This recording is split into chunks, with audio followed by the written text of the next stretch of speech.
fue malo en su momento que los consejeros no fueran ciudadanos y fueran designados por el propio PRI, como es muy malo que los perfiles sean cargados a Morena. Ahí es el problema, que los dados parecen cargados otra vez con estos perfiles, pues que responden no a lo que verdaderamente está buscando, que sea un perfil autónomo, independiente, y no una cuestión política. Esto deslegitima todo, deslegitima un proceso noble de designación. ¿Hay oposición en México? No, lastimosamente no. Hoy no hemos tenido una oposición, pero ya desde hace muchos años que se ha perdido, ¿no? O sea, el PRI cuando pierde la presidencia se envolvió en esta bandera de reconstruirse y ahí se quedó. Un PAN que dice transformarse, que quiere, busca y esto, pero sigue votando, sigue haciendo las cosas, no sale cuando tiene que salir, no salió en la reforma judicial. MC con esta tercera vía se ha desbagalagado también en este asunto de personalidades. No hay oposición en México.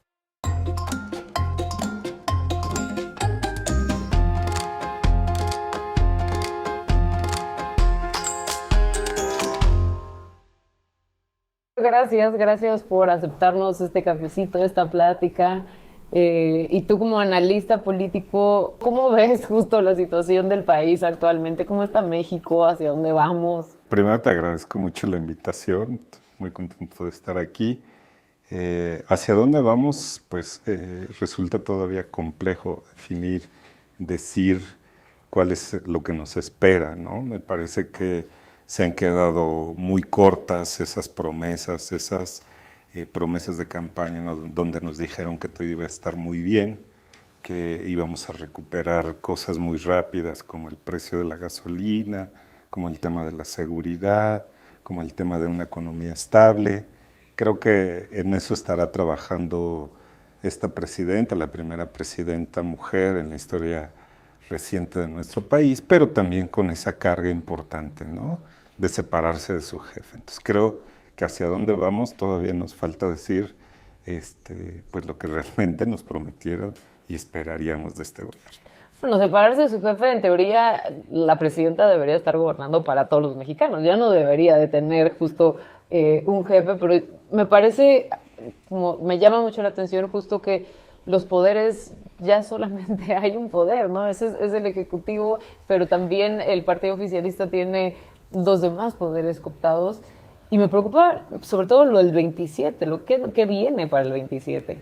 Sí, evidentemente la curva del poder en nuestro país, del sistema político mexicano, nos ha dicho que hay un proceso natural donde el presidente entrante se va separando paulatinamente de su antecesor. A eso me refería un poco. Pero aquí es distinto, porque Claudia siempre dijo que cuál era la necesidad de separarse, que tanto López Obrador como ella pertenecen a un movimiento, y este movimiento que ellos han autodenominado la Cuarta Transformación, pues no necesariamente implicaba ese rompimiento. Sin embargo, en los hechos sí se están dando esos rompimientos, esa separación. Tú decías, viene algo importante para el 27.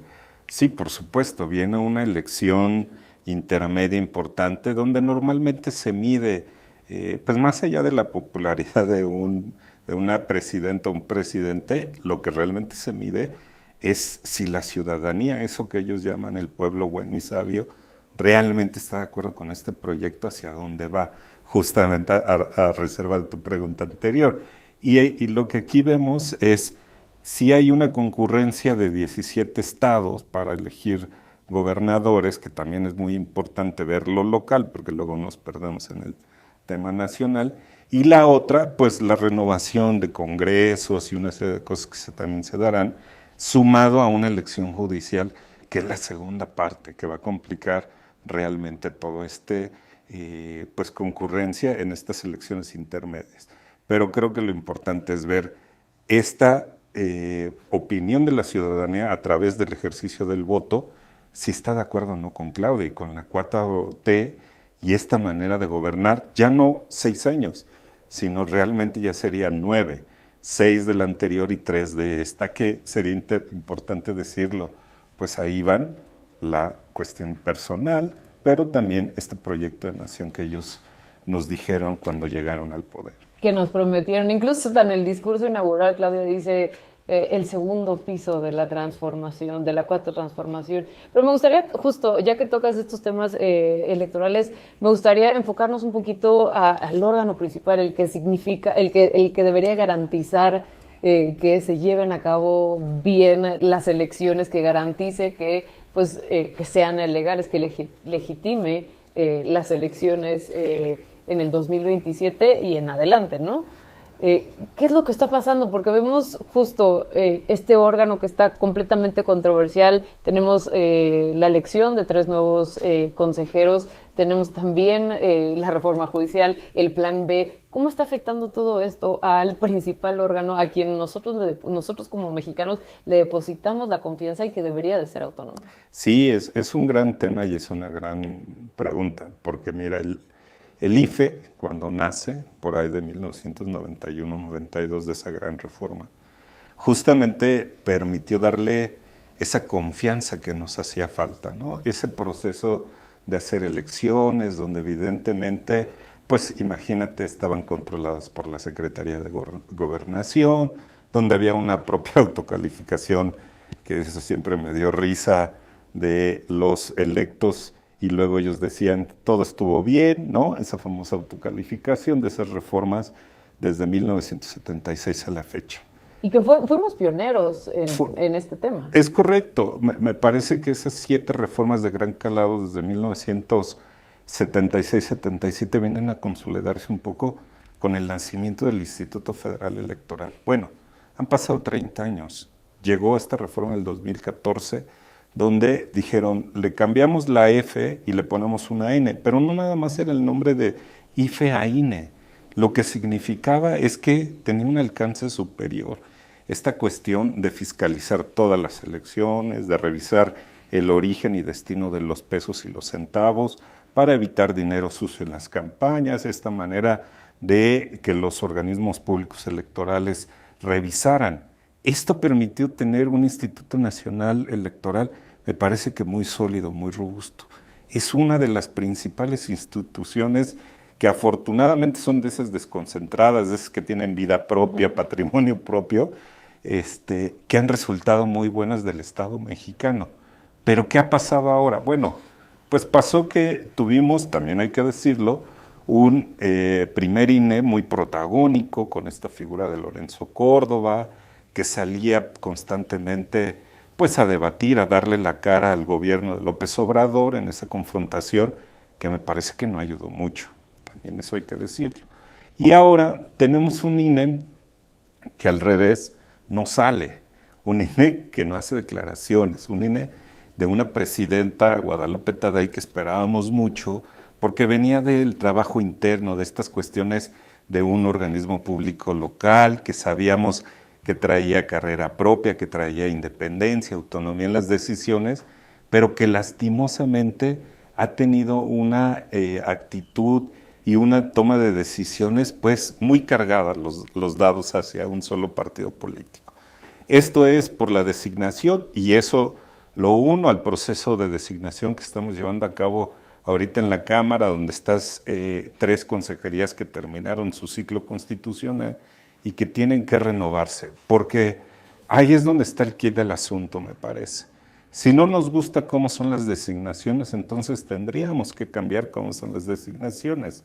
Hoy el texto constitucional en el artículo 41 dice cómo se elige, y eso es muy importante, porque estamos a horas de que se den justamente las 3 quintetas, esto es decir, de la última fase de los 50 nombres que ya aprobaron una calificación buena, una entrevista buena, que ahorita voy a ese tema porque ha sido poco transparente el comité, desde la designación del comité, porque ahí es el problema, que los dados parecen cargados otra vez con estos perfiles, pues que responden no a lo que verdaderamente está buscando, que es a un perfil autónomo, independiente, con características importantes en el mundo electoral, que venga de un órgano jurisdiccional, de un órgano administrativo, que tenga esa capacidad de decisión y no una cuestión política, que busques un perfil que no tenga nada que ver con el mundo electoral, pero que él diga de pronto como Arturo Chávez diciendo, es que no importa, yo tengo la expertise porque pues ya fui consejero universitario o porque saqué un casi 10, ya no te hace necesariamente ser experto electoral y sobre todo en las tomas de decisiones. Bueno, lastimosamente ese proceso ha sido muy cuestionado, pero ya no de ahorita, incluso de la asignación anterior, justo donde sale Guadalupe Tadei como presidenta del INE, porque ahí también hay que cargarle un poco, y hay que decirlo como es. Me parece que la oposición no ha estado a la altura en ninguno de los procesos de designación. Y mira, te pongo un ejemplo. PAN-PRI firman el acuerdo, bueno, el PRI no, para la designación de este comité técnico de evaluación. Y el PAN pone ahí su diputado, que por cierto salió ahorita muy bien, sí, pues que firmaba en abstención, pero firma la designación de un comité que está muy cuestionado porque los perfiles que designaron son muy afines al régimen y al partido del Estado.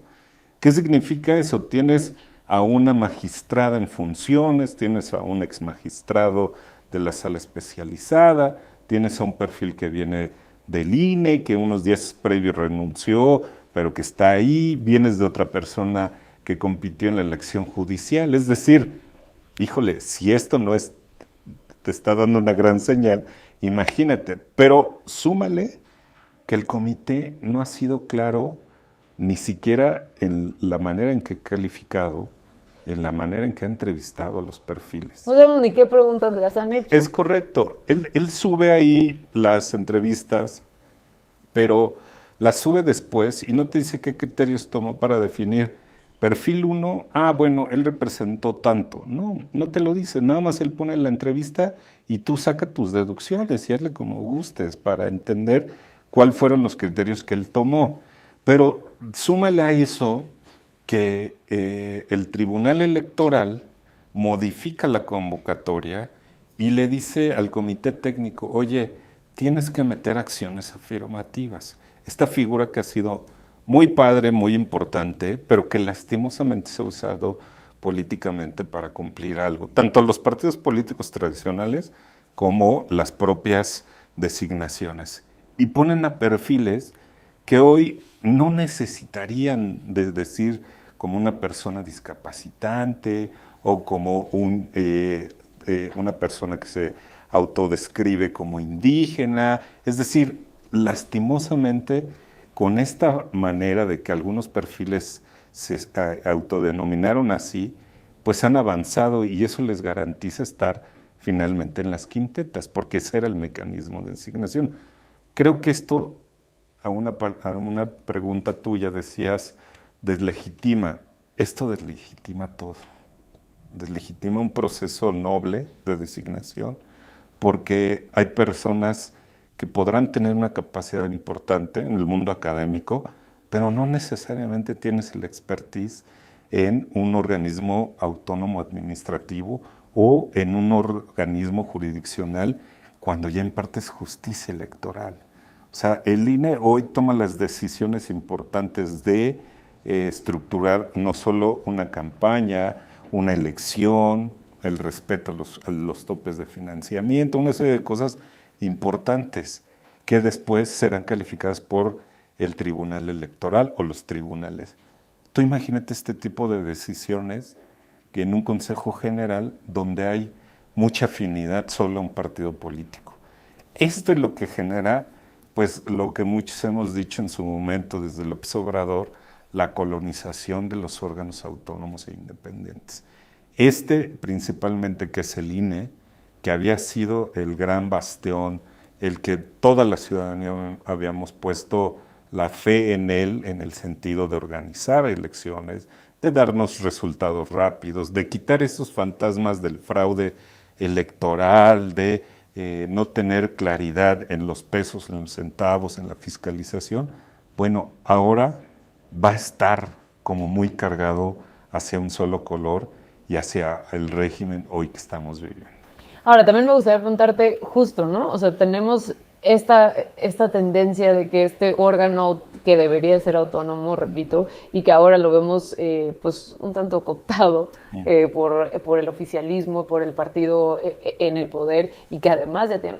¿Qué certezas tenemos los mexicanos? ¿Cómo vamos a salir a votar en este 2027? ¿Y cómo nos quejamos? O sea, el INE va a ser capaz de atender una elección como es la del 27 con los recortes que va a tener también. Sí, bueno, es una gran pregunta. La expectativa es que sí, porque hoy, a pesar de todo esto, afortunadamente, no solo el Consejo General, que son estas 11 personas, a través de esta figura de consejeros electorales y consejeras electorales, si bien ellos toman la decisión, lo cierto es que hay atrás toda una estructura que respalda todo un trabajo de una organización, de una elección federal, pero también de una elección local y de la revisión de las múltiples elecciones que habrá en los estados, ya sea para presidencias municipales, para congresos locales, o la elección judicial, insisto, esta nueva figura de meterla además de esta concurrencia, pues todavía una elección más complicada. Eso es por un lado, pero por el otro le dijiste que no a los recursos, porque traes un discurso como régimen, como partido en el gobierno, de austeridad, de vamos a quitar privilegios, de vamos a recortar una serie de cosas, que realmente sí hay una afectación a derechos importantes, a derechos humanos, que finalmente son los derechos políticos electorales de votar y ser votado. Esto es complejo y eso sí tiene una gran particularidad.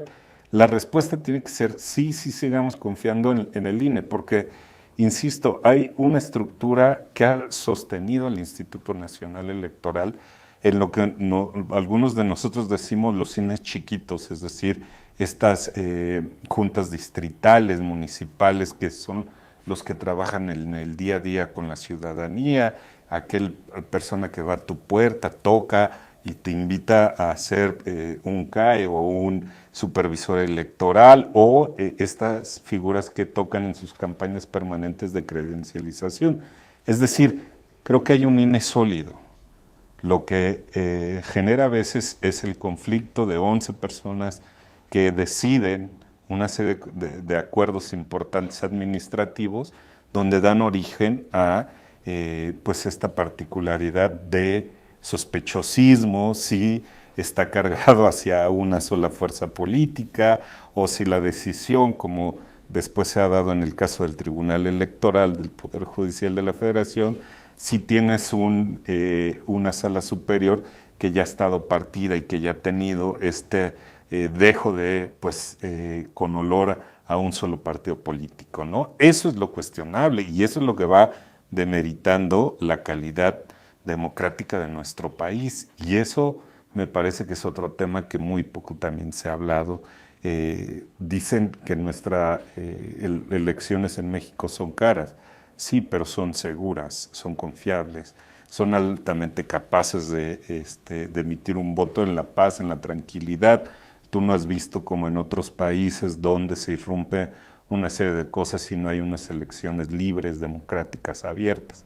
En nuestro país, ¿no? Tenemos ya muchos años, afortunadamente, en esta transición. Creo que yo siempre la he considerado sólida, pues también con muchas cosas que se podrían mejorar, con esta crítica permanente a la autoridad electoral que es el INE, pero me parece que es un gran paso el de nuestra democracia mexicana. Hoy quizá eso se vuelva un poco lo que decías, deslegitimada, cuestionada, muy visible de que, híjole, están haciendo bien las cosas, solo van a favorecer a Morena en esta toma de decisiones, ¿no? Eso es lo que finalmente se vuelve complejo y pues esperemos que la autoridad electoral sea capaz de sobresalir a esto y los tribunales también. Justo te quería preguntar sobre la democracia en México, pero me voy a enfocar más en el tribunal. ¿Qué papel juega aquí también y cuál es el rango del tribunal electoral ante una situación como la que está viviendo el INE, y que en dado caso de que los ciudadanos digamos, oye, no me está pareciendo esta situación, que esté completamente cooptado, y que los mexicanos veamos realmente esta situación donde ya, a mi parecer, ya no hay una democracia, ¿no?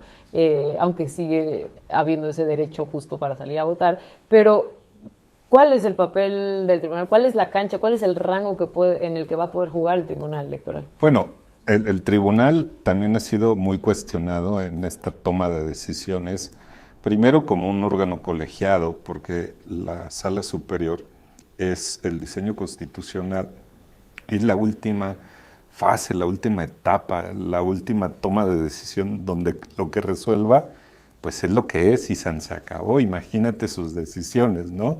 Para no llamarlos pomposamente, pues que ya son decisiones en donde ya no se puede cuestionar. ¿Dónde está el VAR? Ajá, sí, exacto, justo, ¿no?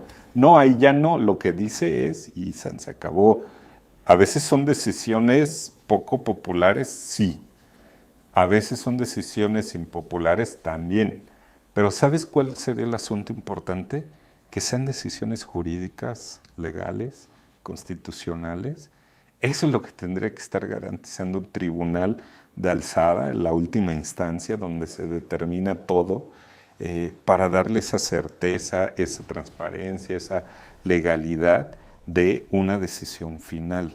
El problema es cuando ese árbitro, el último, empieza a ser cuestionado, donde sus fallos dejan de ser jurídicos, legales, constitucionales y se vuelven decisiones políticas. Lo vimos en la elección judicial. Sí, no solo eso, lastimosamente sí en la elección judicial, pero lo vimos anterior en la sobrerepresentación famosa, en el 24, en la elección donde hacen un análisis de la aplicación de la fórmula para para la asignación de los plurinominales famosos y entonces donde está cuestionada.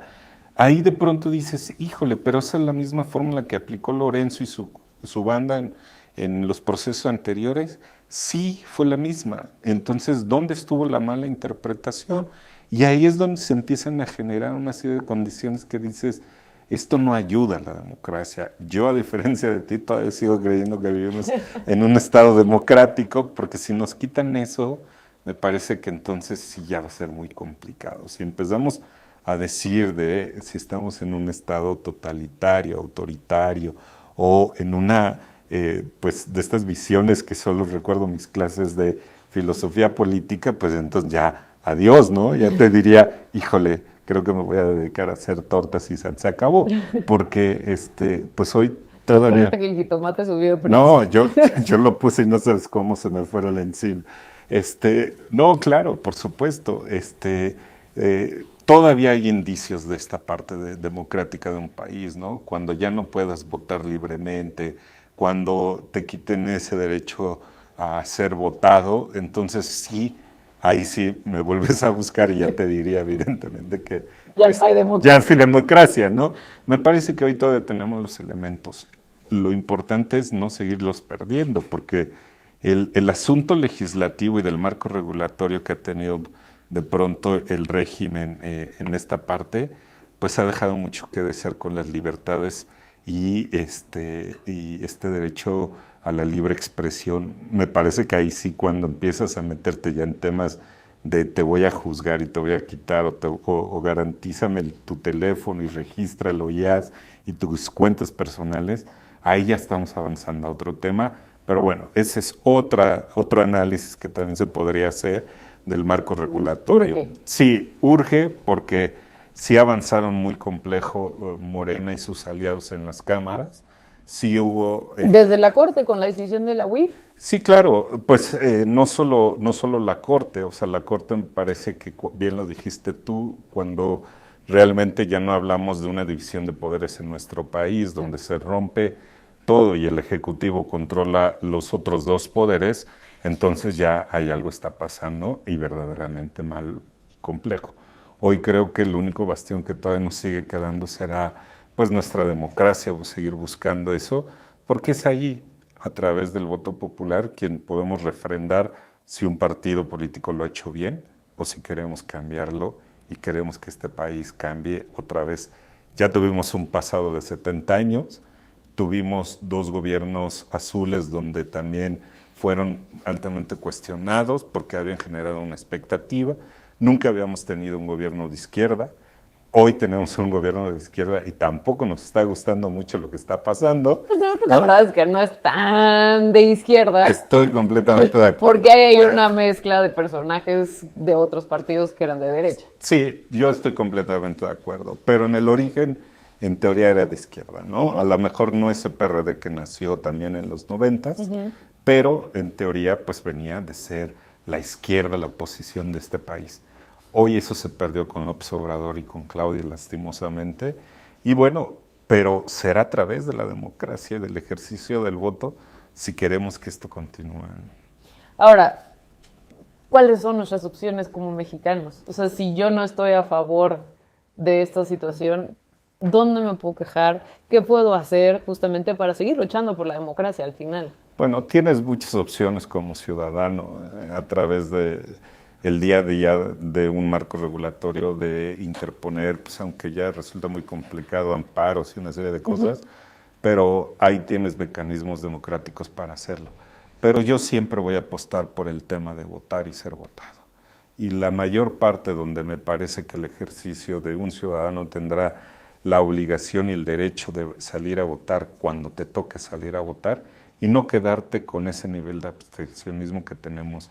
Me lastima ver que cada elección pues avanzamos un cachito en bajarle a la gente que no sale a votar, que no cree en ejercer este derecho importante.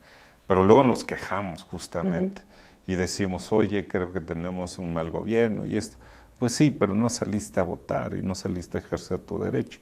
Creo que la única manera sigue siendo las urnas, porque a través del voto y de un ejercicio siempre puedes ratificar un proyecto político o puedes cambiar una situación política de un país.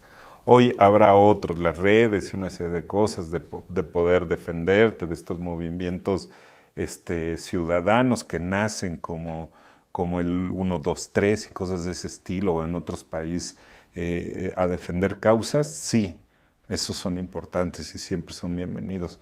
Pero yo seguiría apostando todavía por el ejercicio del voto y decir, no me gusta un gobierno, pues entonces no le des tu voto, pero ve y ejércelo.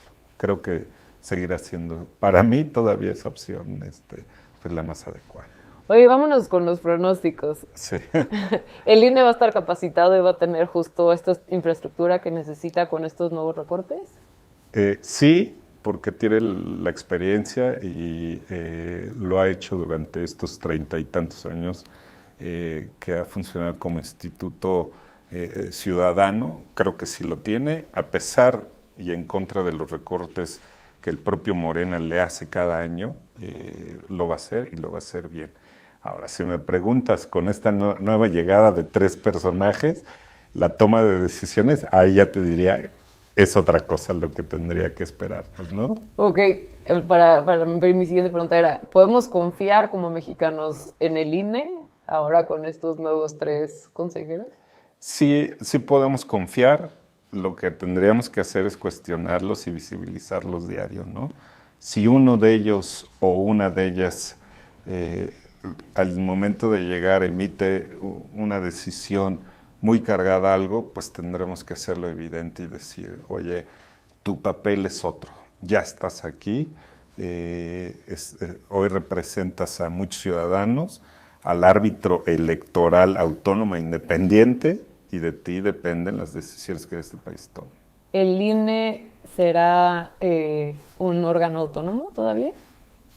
Pues ahí te diría, lo que yo quiero creer es sí, esperemos que sí, aunque ya se ve de pronto en un porcentaje a lo mejor un poco más cargado. Más erosionado. Sí, más erosionado, más colonizado, más de un solo color, que es al final de un solo color de un partido político, que eso no ayuda mucho tampoco, ¿no? O sea, fue malo en su momento que los consejeros no fueran ciudadanos y fueran designados por el propio PRI, es muy malo que los perfiles sean cargados a Morena.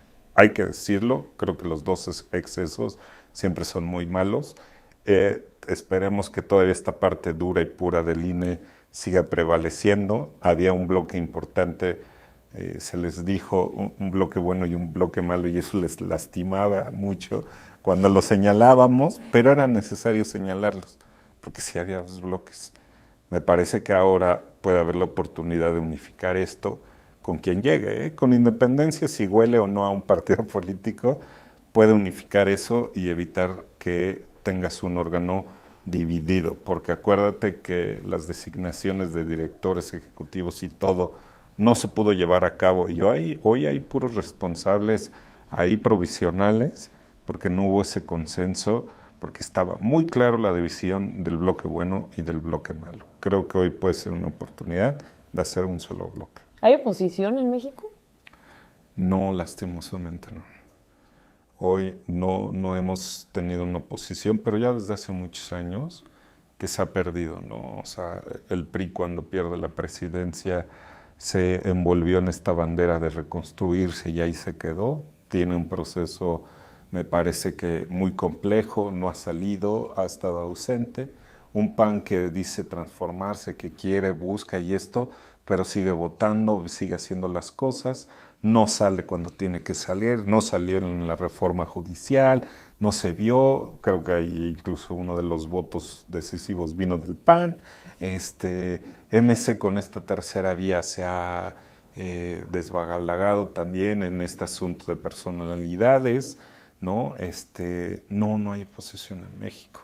Ojalá que pronto en esta nueva conformación de partidos, por cierto, pudiéramos ver algo que saliera ahí interesante y que represente.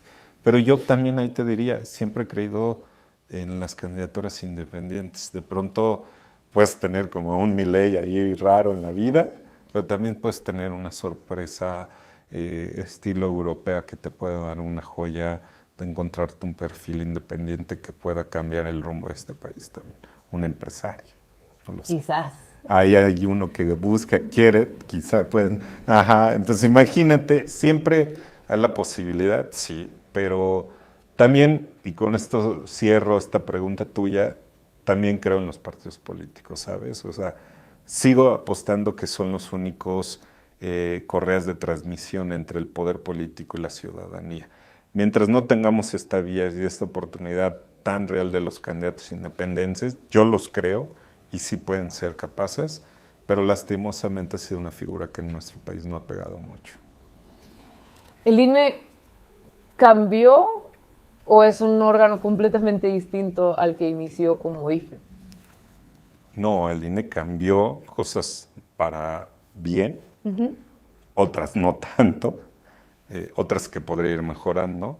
Por supuesto, todos los órganos democráticos, la colegialidad es importante, Claro. hay incluso hasta los estilos personales entran, pero me parece que sí avanzó. Hoy puede haber a lo mejor un impasse y puede ser que se le esté cuestionando a la presidenta Tadei, pero me parece que ha sacado bien la chamba a pesar de sus propias y malas decisiones que ha tomado ella como presidenta, pues también hay que decirlo, se ha equivocado y no ha permitido esa colegialidad que tenía esa locura también de Lorenzo Córdoba. O sea, llegó al extremo opuesto de Lorenzo. Al silencio. Al silencio, a ocultarse, a no salir, a no aclarar, a no decir, y eso permitió ese sospechosismo, ¿no? Porque la colegialidad es eso. Al final son 11 personas que deciden y pues que tienen que compartir pues incluso hasta estilos de personas, ¿no? A lo mejor no te cae bien algo, pero pues coincides en los planteamientos de fondo y eso era importante. Me parece que se radicalizó con Lorenzo y aquí estamos al otro extremo de una calma impresionante que a veces te permite sospechar. Y rapidísimo, y para cerrar, el porcentaje de mexicanos que van a salir a votar en las intermedias. Para ponerle jiribilla. Bueno, yo te diría que ojalá rebasemos de verdad el 70-80% para estar en esas democracias realmente consolidadas. Se ve difícil, se ve complejo. Sé que te estoy diciendo algo que me gustaría pasar, que me gustaría que pasara. Yo sería el hombre más feliz si pasa el 80% de participación de la lista nominal. Lo veo complejo, pero ojalá. Pues Pues muchísimas gracias, gracias por habernos acompañado, por explicarnos un poquito más acerca de estos temas, por platicarnos, pero me gustaría que le dijeras a todo el público dónde te pueden seguir, quién eres, a qué te dedicas, para que estén completamente enterados. Es muy difícil hablar de uno mismo, pero ahí en Twitter estoy en Ernesto Guerra-bajo, ¿no? Que es la plataforma que más uso. También en TikTok y en Instagram, con esta arroba. Y bueno, particularmente me gustan testear estas cosas de temas en lo electoral, el orden judicial, ¿no? Soy muy afán de seguir las sesiones de la Corte, con la nueva y la pasada, entonces bueno, me divierto mucho eso, pero también las sesiones del Consejo General y del propio Tribunal Electoral, y bueno, en eso siempre andamos. Yo solo soy Ernesto Guerra y nada más. Analista político. Muchísimas gracias, Gracias. Ernesto. Y nos vamos viendo para ver cómo va suscitándose esta situación. Y ya una vez que se tome la decisión de quiénes van a ser los nuevos 3 consejeros. Un honor estar aquí. Muchas gracias. Y gracias por ser nuestro padrino. Mira, eso es importante, que les va a ir muy bien, por cierto. Eso, muchas gracias.